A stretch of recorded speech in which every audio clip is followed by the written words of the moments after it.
안녕하십니까. 네, 오늘 인파스 2024년 첫 공부 모임입니다. 오늘 모듈 맡아주신 강남 센트럴 의원 주원범 원장님 오셨습니다. 네, 안녕하십니까. 주원범입니다. 네, 저는 원주에 있는 이종진이라고 합니다. 안녕하십니까.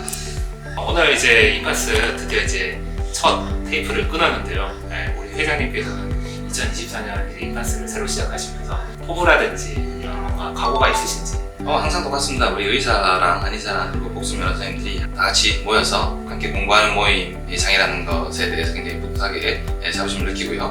항상 우리가 시작은 어깨로 시작하셨으니까 어깨에 대해서 학문적인 부분에서 우리 조공원님께서 많이 가르쳐주셔서 굉장히 감사하게 생각합니다. 뭐 부족하나마 제가 이제 또 열심히 한번 또 오늘 진행을 해볼 거고요. 그 이제 숄더 부분이 사실 이제 초음파가 굉장히 응용을 많이 하는 또 부위잖아요. 뭐 진단적으로나 아니면 치료적으로나. 그래서 뭐 초음파 시술을 하시면서 이런 부분들은 좀 뭔가 좀 주의해야 되겠다. 좀 더 뭔가 강조하고 싶으시는 부분이 있으실까요? 초음파도 중요하지만 실제로 환자를 볼 때 환자 말을 잘 듣고 그리고 환자가 말하는 부분이 어디가 아프다 하는 게 항상 우리가 환자 손을 대서 직접 피지컬 exam 해보고 이런 것들이 항상 기본으로 백투 베이직 그리고 또 기본을 다 잘 하시지만 너무 또 기본을 잘 하시다 보면 기본을 잊어버리는 경우가 많아서 환자 몸에 손 한번 대지 않고 말만 듣고 바로 치료하는 그런 경우도 좀 있지 않습니까? 항상 저는 그런 부분들을 조금 우리가 지양해야 되지 않나. 우리는 이제 환자분 말도 잘 귀를 기울여서 듣고 환자가 아파하는 부분에 대해서 충분히 확인하기 위해서 여러 가지 피지컬 exam 직접 손을 대고 팔베이션도 해보고 그런 부분이 필요하다 생각되고 그런 부분이 충분히 이제 충족되고 우리가 임프레션을 하셨을 때 거기에 대해서 이제 포커싱하기 위해서 만드는 게 우리가 초음파로 열심히 공부해서 초음파를 확인한다고 생각하고 초음파를 공부하고 있습니다. 그러면 최근에 선생님 숄더에 대해서 초음파로 진료할 때 좀 재밌는 그런 부분들이 있으면 설명해 주실 수 있을까요?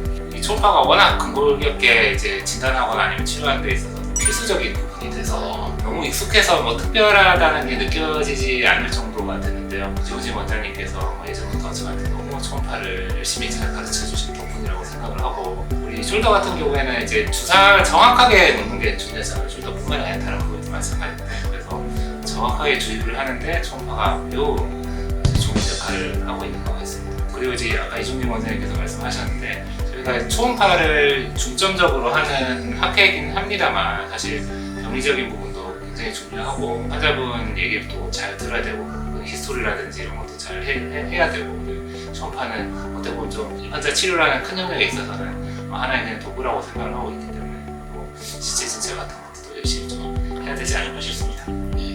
제가 요즘 보면 회전계 힘줄 파열, 실제로 어깨 힘줄 파열이 많지 않습니까? 네. 회전계 힘줄 파열 중에서 이런 사람은 수술을 보내겠다, 이런 사람은 꼭 치료를 해야겠다. 어떤 혹자들은 이제 실제로 미국에 있는 정형외과 의사마저도 숄더를 전문적으로 수술하는 정형외과 의사마저도 어깨는 수술해서 건드리는 게 아니다라고 말하는 정도로 여러 가지 의견이 분분한데 선생님들의 우리 종우 원장님의 개인적인 의견과 또 알고 있는 여러 가지 부분들을 포함해서 어떨 때 수술을 권하고 어떨 때 실제로 치료에 접근하고 또 치료에 접근한다 그러면 어떤 식으로 끌어가고 어떤 부분에 치료가 필요한지 설명 좀 부탁드리겠습니다. 근데 이제 숄더 부분에서 수술을 많이 하는 경우가 회전근개 파열에서 수술을 많이 하잖아요. 근데 보통 봉합술이 성공적으로 시행됐다 하더라도 재파열이 발생할 확률이 한 10%에서 15% 정도 되는 걸로 이제 알고 있는데 그런 봉합술 같은 경우에는 사실 회전근개 파열이 한 50% 이상 더 진행이 되고 또는 이제 적절한 비수술 치료를 했음에도 불구하고 계속 증상이 호전되지 않는 경우에는 고려를 해봐야 되겠지만 사실 이게 또 적절한 비수술 치료라는 게 기준이 애매모호하잖아요. 이종진 원장님께서 적절한 비수술 치료를 했는데 안 낫는 거랑 제가 치료를 했는데 안 낫는 거랑 이게 다르잖아요. 네, 그렇기 때문에 일단은 비수술 치료를 좀 더 적극적으로 시행을 해보고 수술은 좀 더 신중하게 접근을 좀 해야 되는 것 같습니다. 원장님께서 어떻게 생각하시죠?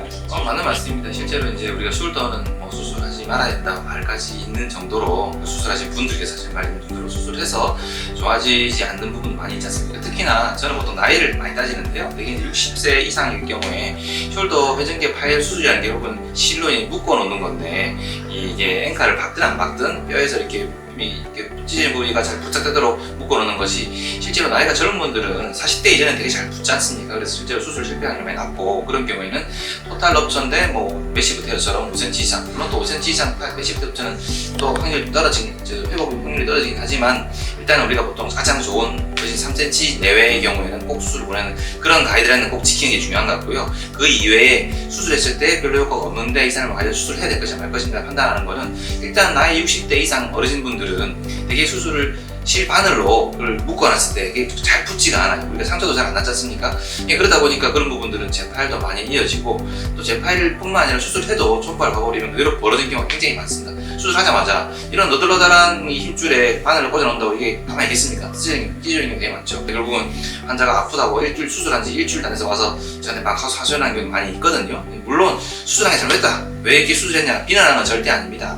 일단 그 의사의 생각이 다를 것이고 그 추후에 환자가 어떻게 케어하느냐에 따라서 다 다르기 때문에 그 사항을 다 모르기 때문에 말하기 힘들지만 일단 적어도 수술했을 때 예후가 안 좋을 것 같다라고 생각되는 부분은 최대한 우리 환자분들 적극적으로 어필해서 정보가 잘 전달되도록 하고 그 추후에 그럼 치료를 어떻게 할 것이냐 이런 거는 최대한 환자가 잘 케어해야 된다.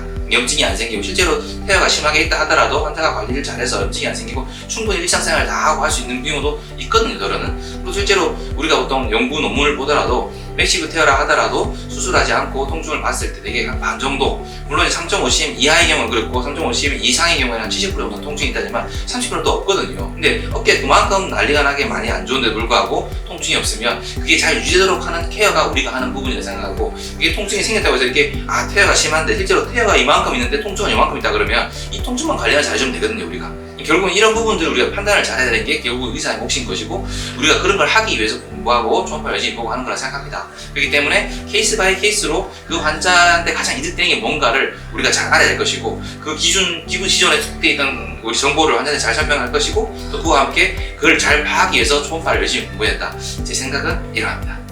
그래서 이제 그까지 환자분들 보시면은 통증이 심하지 않은데 MRI나 초음파를 보면 이게 이제 로테이터 커프가 굉장히 심하게 파열이 돼 있는 분들도 있어요. 그럴 때 제가 깜짝 놀랐는데, 그래서 뭐 환자의 어떤 회전근개 파열, 뭐 이런 영상적인 소견이 반드시 이제 환자의 어떤 증상과 완전히 100% 일치하지는 않는 것 같고, 그래서 어쨌든 그 증상을 어찌됐든 좀 더 완화해주고 환자의 어떤 롱텀한 기준으로 봤을 때 어떤 것이 더 득이 될 것인가를 좀 방향을 설정하는 게 좀 중요한 것 같습니다. 좋은 생각이십니다. 일단 적어도 우리 같이 공부하는 의사들 모임에서만이라도 최대한 환자분의 이득이 되는 게 무엇인가를 잘 공부해서 환자분한테 최대한 많은 이득을 줄 수 있는 그런 의사가 되도록 하는 그런 임파스가 되었으면 좋겠습니다.